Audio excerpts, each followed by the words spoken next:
you guys send me a lot of videos, so I just want to. I'm gonna play the guy because he's a very interesting guy. I see a lot of videos about him. Me and him would disagree politically, right? He seems to have a problem with white people, and I don't. So we would disagree there in terms of race, because he still sees life in the lens of race, and I don't, right?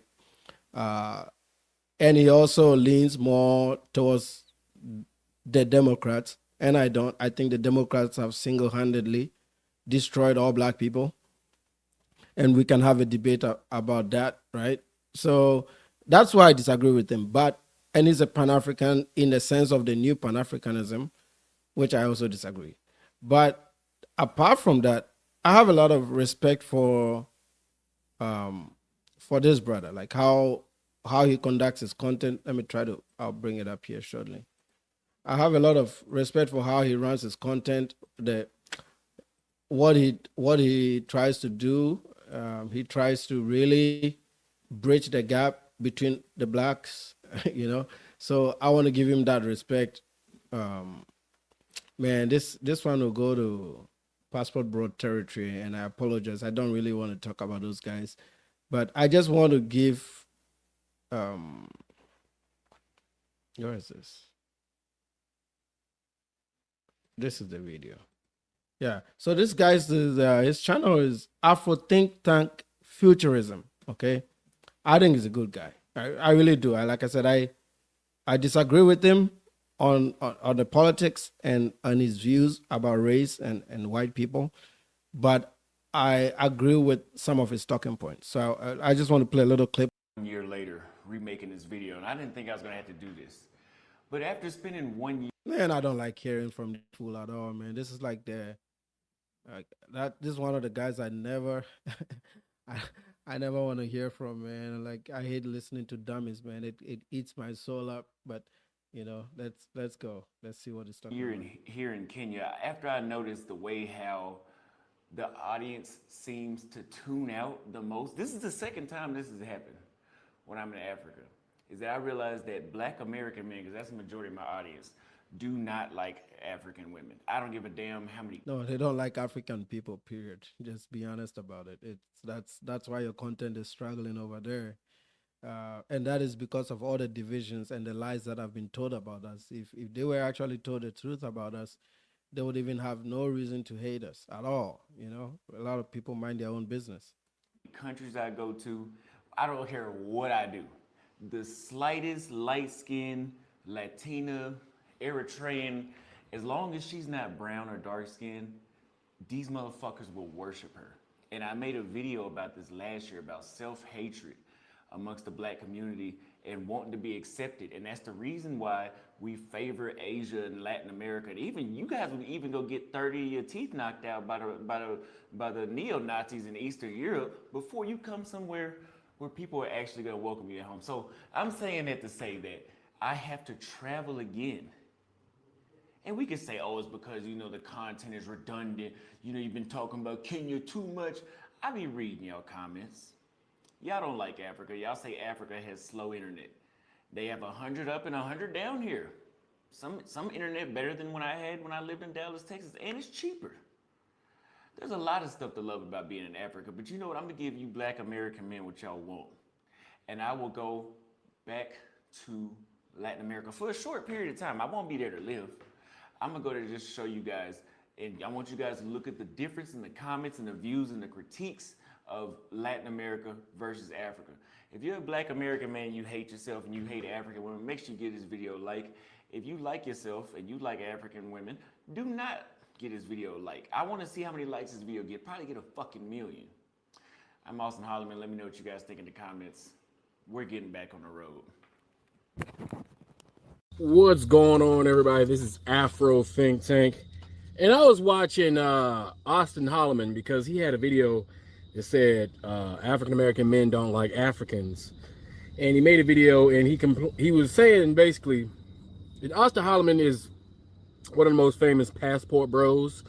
That little passport trend of the people just figuring out that you can get a passport and go somewhere, right? So Austin Holloman is saying that he doesn't get the same amount of viewership, in Africa. His subscribers don't actually like to see like dark-skinned women or African women. It's kind of boring, right? And what I noticed is I think he may have kind of like misunderstood. Like he kind of like, I think what's happening is Austin Holloman is in a situation is where what he's trying to do now, like the crowd he's trying to entertain, they didn't come here for what it is he's giving them now, right?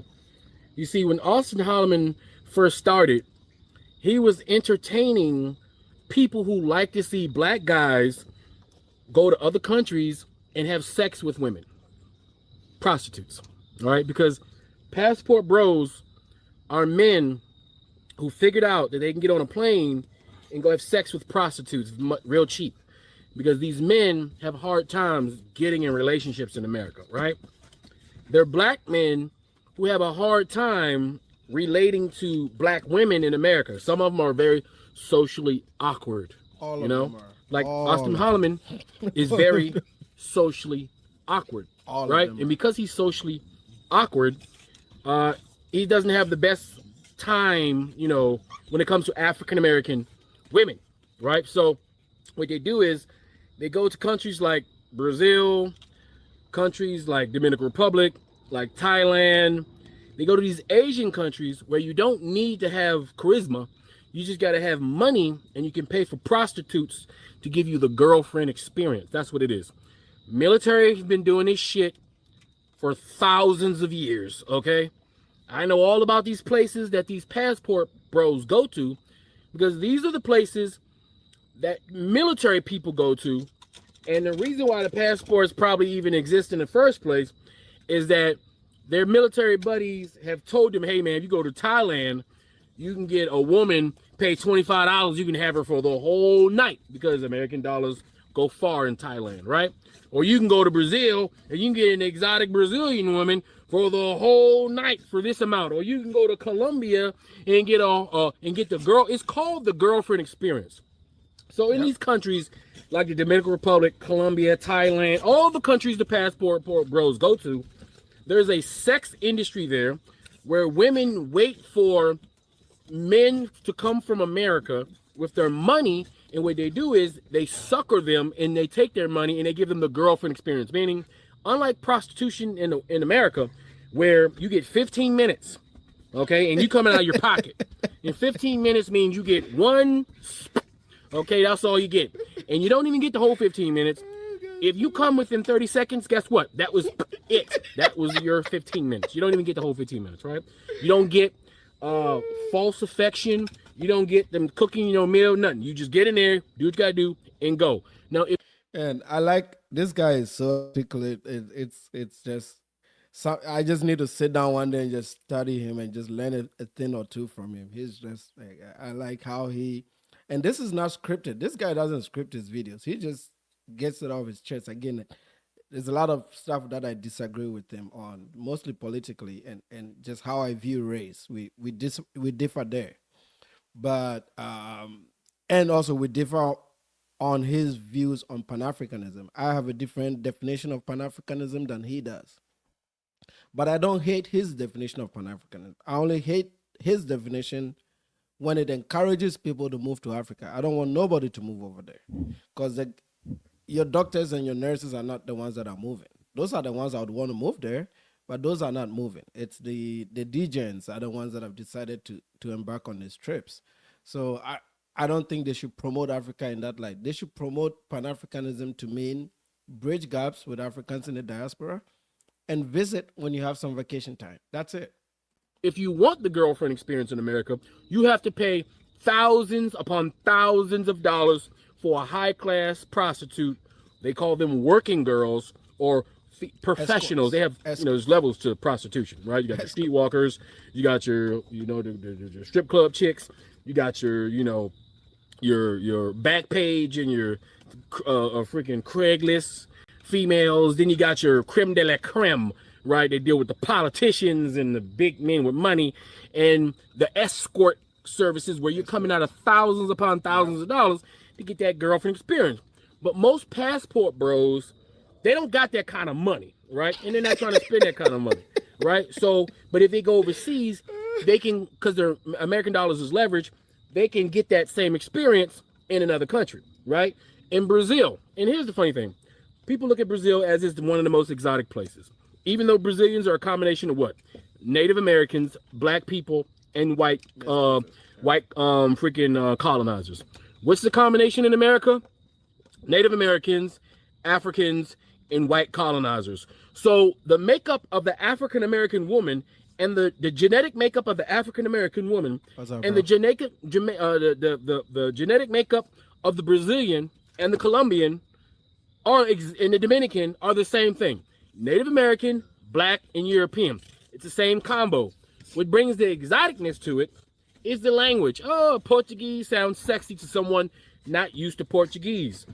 Spanish with the Dominican accent sounds sexy to someone not used to the Dominican accent. Colombian women sound sexy without, somebody who's not used to that Colombian accent, right?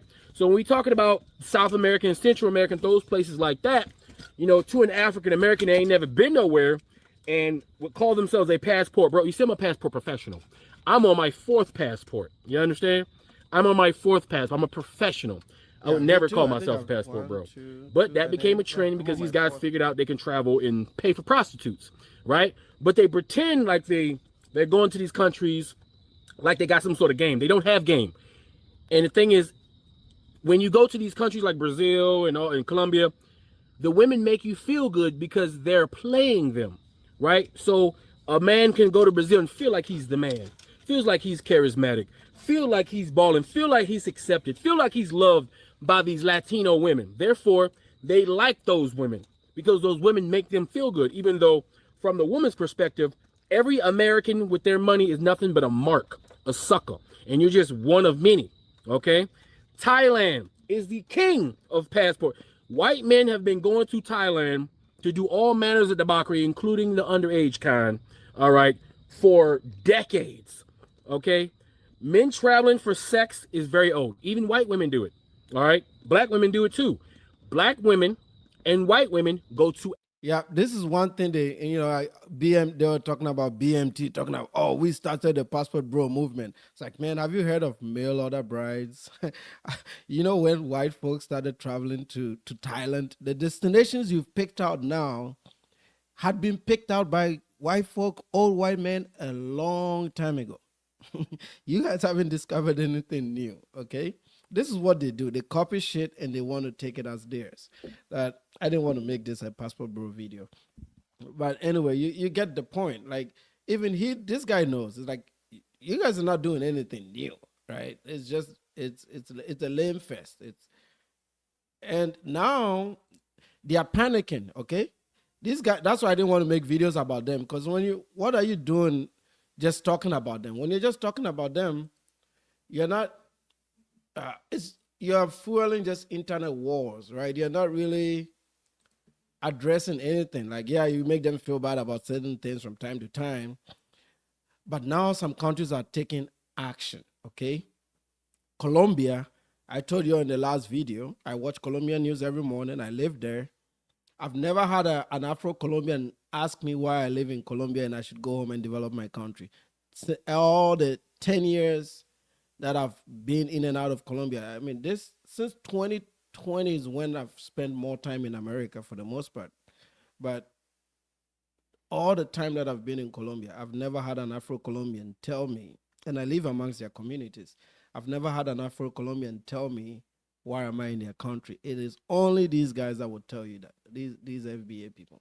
Even though they have the least participation rates in this country. It's not like they're doing a whole lot for their people. No, they're not. But yeah, that's check him out, man. If you like his content, you can subscribe to him. Again, I told you what I agree with and what I disagree with.